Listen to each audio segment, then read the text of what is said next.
wisdom can only come if you access no thought, the dimension of no thought in yourself. The only thing a wise person has that you don't have, or that's the wrong way of putting it, the wise woman, the wise man, has nothing that you don't have. He or she is simply aware of the dimension of stillness, the dimension of no thought. That's out of which all wisdom comes, which is also in you.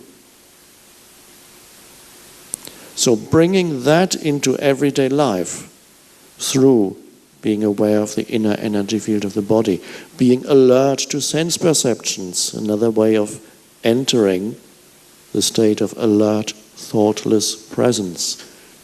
Look around the room a few times a day where you're sitting, as if you had just been born into that room. Oh. It requires a high degree of alertness, yes, but that is in you. So periodically, even if it's only 5 seconds at a time, you bring in thoughtlessness, not in its usual.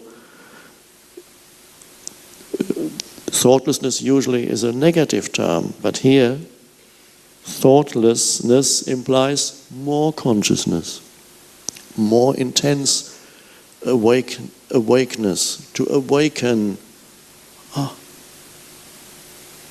And and then you realize the compulsion to think is just a habit, deep-seated habit. And you don't listen to the mind when the mind says, I have no time to be present now. Not even 10 seconds.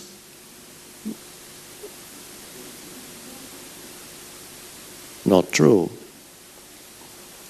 You're waiting at the elevator, the lift. Press the button. Are you projecting yourself mentally to where you want to get, or are you really there? Are you immersed in thought, or are you using that opportunity to simply be present with your entire being, standing there, not waiting for anything? Because most people spend maybe 70% of their lives waiting for something. There's always the next thing to do that hasn't quite been finished yet. There's always the next thing to happen that I'm just waiting for this. Why not use all waiting periods for being present?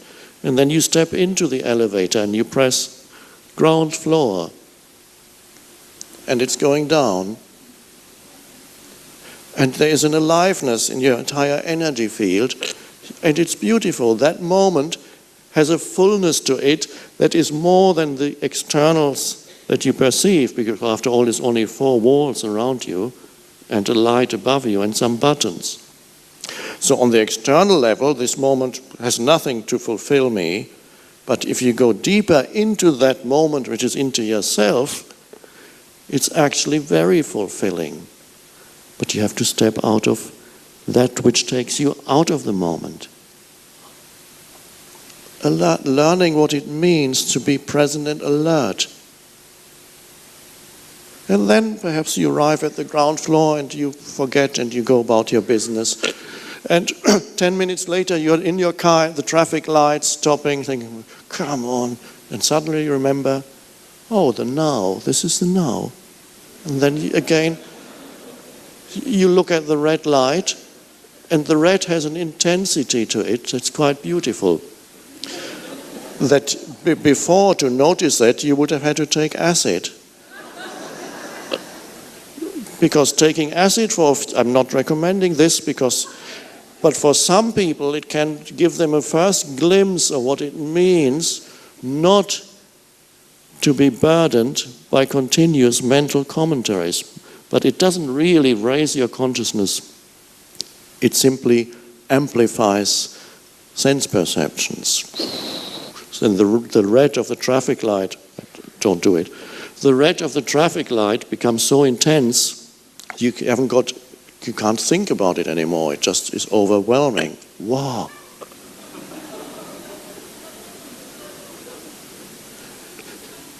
So it gives you a little, it only, I took it once just to try it out because people told me, this is like acid, isn't it? And I always had to say, I don't know, I haven't taken it. And finally I said, okay, I'll need to be able to answer these people, so I'm going to try it once. And so what I've experienced was the amplification. Everything was vibrating.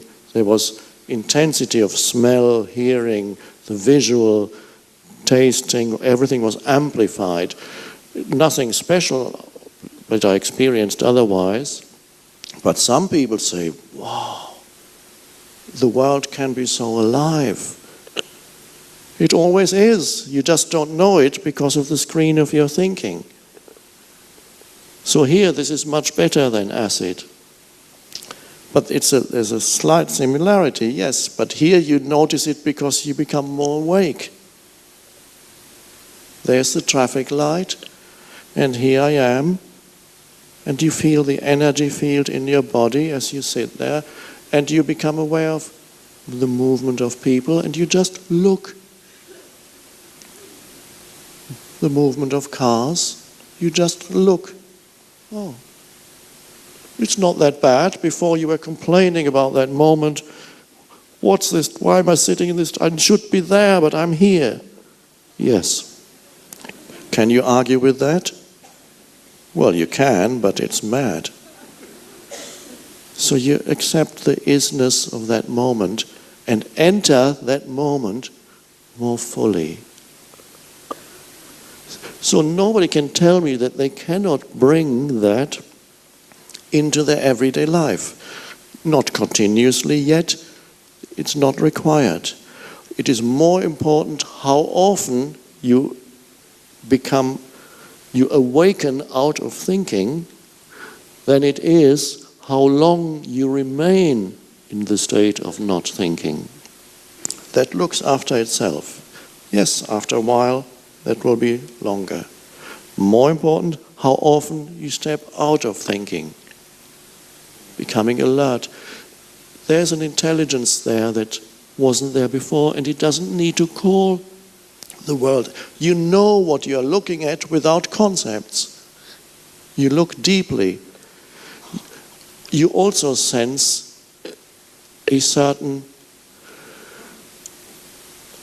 aliveness in whatever you look at, which is no different from the aliveness that is in you.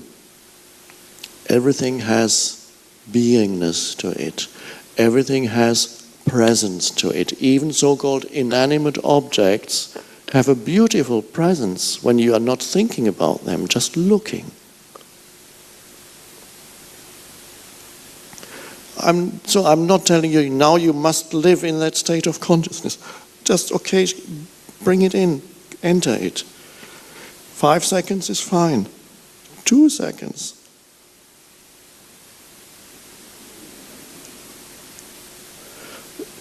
See the change in relationships as you are able to face another human being without the compulsive judgments and labels of the mind.